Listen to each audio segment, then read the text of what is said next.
America Iran समझौता या कोई शांति समझौता नहीं है, महज युद्ध विराम है। आज वैश्विक राजनीति एक ऐसे मोड़ पर खड़ी है जहां हर फैसला केवल दो देशों का नहीं बल्कि पूरी दुनिया की आर्थिक और सामरिक दिशा तय कर रहा है। हाल ही में अमेरिका और ईरान के बीच इस अंतरिम समझौते की घोषणा हुई है।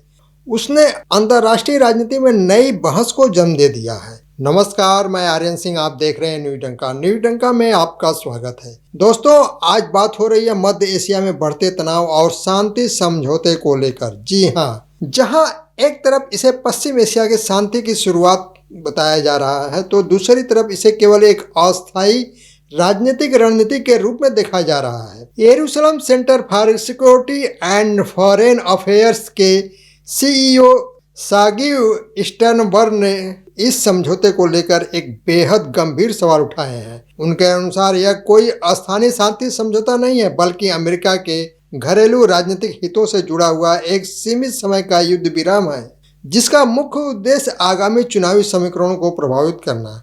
स्टर्नबर्ग का कहना है कि 60 दिनों का यह समझौता किसी बड़े समाधान की ओर नहीं जाता बल्कि केवल तनाव को अस्थायी रूप से स्थगित करता है। इस समझौते के तहत होर्मुज़ जलडमरू मध्य को फिर से व्यापार के लिए आंशिक रूप से खोले जाने की बात कही गई है। यह वही क्षेत्र है जहां से दुनिया के तेल व्यापार का एक बड़ा हिस्सा गुजरता है। ऐसे में यह निर्णय केवल क्षेत्रीय नहीं बल्कि वैश्विक ऊर्जा बाजार को भी प्रभावित करने वाला है। अमेरिका के राष्ट्रपति डोनाल्ड ट्रंप ने इसे पश्चिम एशिया के शांति और स्थिरता की दिशा में ऐतिहासिक कदम बताया है, लेकिन विशेषज्ञों का मानना है कि जमीनी हकीकत इससे काफी अलग है। विश्लेषकों का कहना है कि ईरान को इस समझौते से आर्थिक राहत जरूर मिलेगी, लेकिन इसका उपयोग वह अपने क्षेत्रीय प्रभाव को बढ़ाने में कर सकता है। विशेष रूप से हिजबुल्लाह और हूती जैसे प्रॉक्सी संगठनों को पुनः मजबूत करने की संभावना को लेकर गंभीर चिंता जताई जा रही है। यही कारण है कि इस समझौते को लेकर विश्वास का संकट गहरा होता जा रहा है।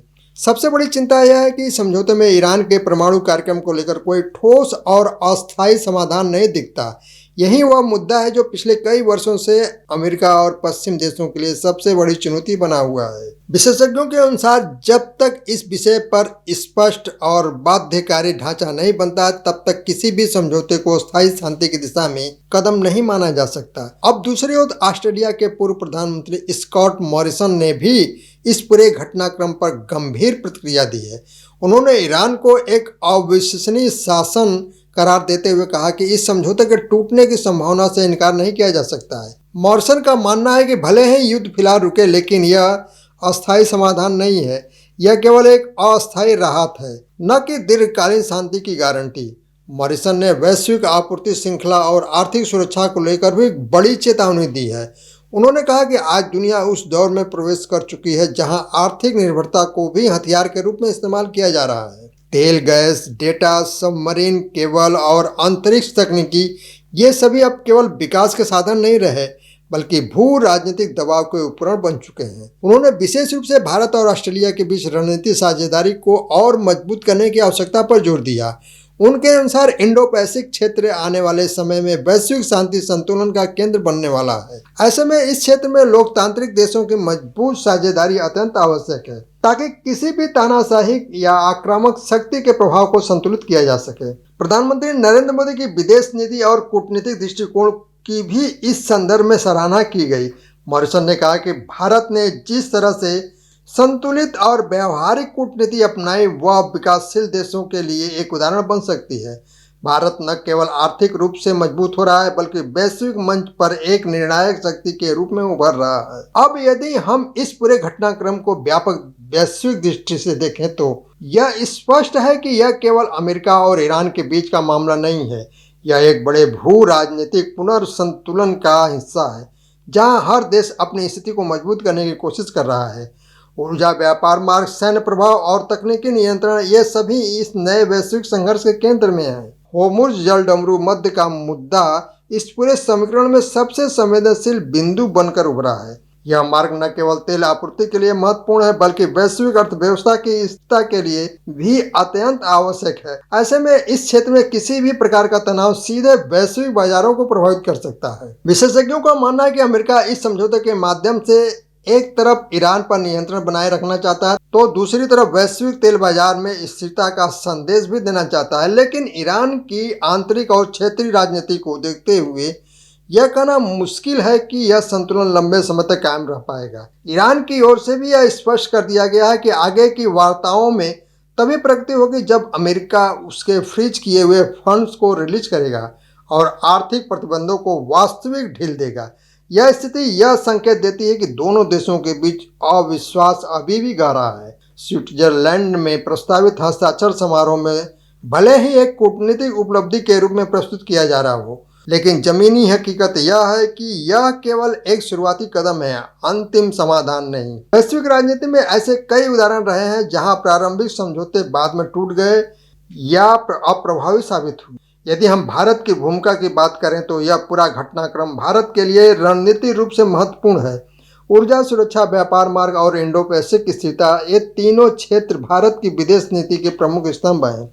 ऐसे में किसी भी वैश्विक अस्थिरता का सीधा प्रभाव भारत की आर्थिक और सामरिक स्थिति पर पड़ सकता है। ऑस्ट्रेलिया और भारत के बीच बढ़ती रणनीति साझेदारी इस संदर्भ में और भी महत्वपूर्ण हो जाती है। दोनों देश न केवल लोकतांत्रिक मूल्य साझा करते हैं बल्कि एक स्थिर और नियम आधारित वैश्विक व्यवस्था के समर्थक भी हैं। अंततः कहा जा सकता है कि अमेरिका ईरान समझौता भले ही तत्काल तनाव को कम करता दिखाई दे रहा हो, लेकिन इसके भीतर कई अनसुलझे प्रश्न छिपे हुए हैं। क्या यह वास्तव में शांति की शुरुआत है या केवल एक अस्थायी राजनीतिक विराम?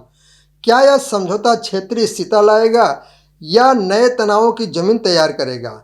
ये ऐसे सवाल हैं जिनके जवाब आने वाले महीनों में वैश्विक राजनीतिक दिशा तय करेंगे।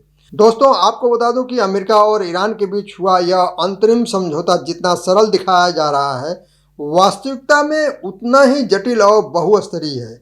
अब इस दूसरे भाग में हम उस गहराई को समझने की कोशिश करेंगे जहां कूटनीति के पीछे छिपी रणनीति, आर्थिक दबाव और वैश्विक शांति संघर्ष एक साथ काम कर रहे हैं। सबसे पहले सवाल उठता है कि आखिर अमेरिका ने इस समय ईरान के साथ समझौते की दिशा क्यों चुनी? अंतर्राष्ट्रीय संबंधों के विशेषज्ञ मानते हैं कि इसके पीछे केवल पश्चिम एशिया में शांति नहीं, बल्कि अमेरिकी घरेलू राजनीति और वैश्विक ऊर्जा बाजार का संतुलन भी प्रमुख कारण है। अमेरिका के भीतर आर्थिक दबाव, मुद्रास्फीति और चुनावी माहौल ऐसे तत्व हैं जो विदेश नीति को भी प्रभावित कर रहे हैं। Jerusalem centre for security and foreign affairs के विशेषज्ञ सागी स्टेनबर्ग ने पहले ही संकेत दिया था कि यह समझौता अस्थायी नहीं बल्कि रणनीतिक विराम है। उनके अनुसार यह कदम एक प्रकार का डिप्लोमेटिक ब्रेक है जिनका उपयोग दोनों पक्ष अपनी स्थिति मजबूत करने के लिए करेंगे। अमेरिका इसे अस्थायी स्थिरता के रूप में देख रहा है, जबकि ईरान इसे आर्थिक पुनरुद्धार के अवसर के रूप में उपयोग करने की कोशिश कर सकता है। अब सबसे महत्वपूर्ण बिंदु आता है होर्मुज़ जलडमरू मध्य। यह सिर्फ एक समुद्री मार्ग नहीं बल्कि वैश्विक ऊर्जा अर्थव्यवस्था की जीवन रेखा है। दुनिया के लगभग 1/3 तेल व्यापार की स्थिरता इस मार्ग पर है। ऐसे में किसी भी तरह की अस्थिरता का सीधा असर वैश्विक तेल कीमतों, शेयर बाजारों और मुद्रास्फीति पर पड़ सकता है। यही कारण है कि इस समझौते को केवल द्विपक्षीय समझौता नहीं माना जा रहा है बल्कि इसे वैश्विक ऊर्जा कूटनीति का हिस्सा समझा जा रहा है। अमेरिका इस मार्ग पर स्थिरता चाहता है, लेकिन ईरान इसे अपने रणनीतिक दबाव के रूप में इस्तेमाल करता रहा है। अब सवाल यह है कि क्या ईरान इस समझौते के बाद अपने क्षेत्रीय प्रॉक्सी नेटवर्क को कमजोर करेगा? विशेषज्ञों का मानना है कि ऐसा होने की संभावना बहुत कम है। हिजबुल्लाह, हूती और अन्य क्षेत्रीय समूह ईरान की रणनीतिक गहराई का हिस्सा है। आर्थिक राहत मिलने पर ईरान इस नेटवर्क को फिर से सक्रिय कर सकता है। दोस्तों, होर्मुज़ जलडमरू मध्य इस अस्थिरता का सबसे संवेदनशील केंद्र बना हुआ है। यदि यहाँ किसी प्रकार का तनाव बढ़ता है तो इसका प्रभाव सीधे वैश्विक अर्थव्यवस्था पर पड़ेगा। इसी कारण से अमेरिका इस क्षेत्र में स्थिरता बनाए रखने की कोशिश करता है, जबकि ईरान इसे अपने रणनीतिक दबाव के रूप में इस्तेमाल करता है। यह एक प्रकार का स्ट्रेटेजिकल बैलेंस ऑफ टेंशन है जो दशकों से जारी है।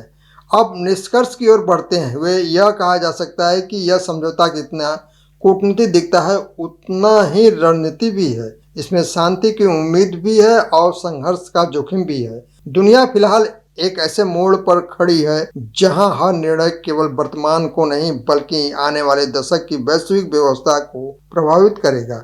और इसी कारण यह समझौता केवल एक समाचार नहीं बल्कि एक वैश्विक संकेत है कि शक्ति, राजनीति और अर्थव्यवस्था अब पहले से कहीं अधिक गहराई से जुड़े हुए हैं। दोस्तों, अगर आपको यह विश्लेषण पसंद आया हो तो वीडियो को लाइक करें, चैनल को सब्सक्राइब करें। धन्यवाद।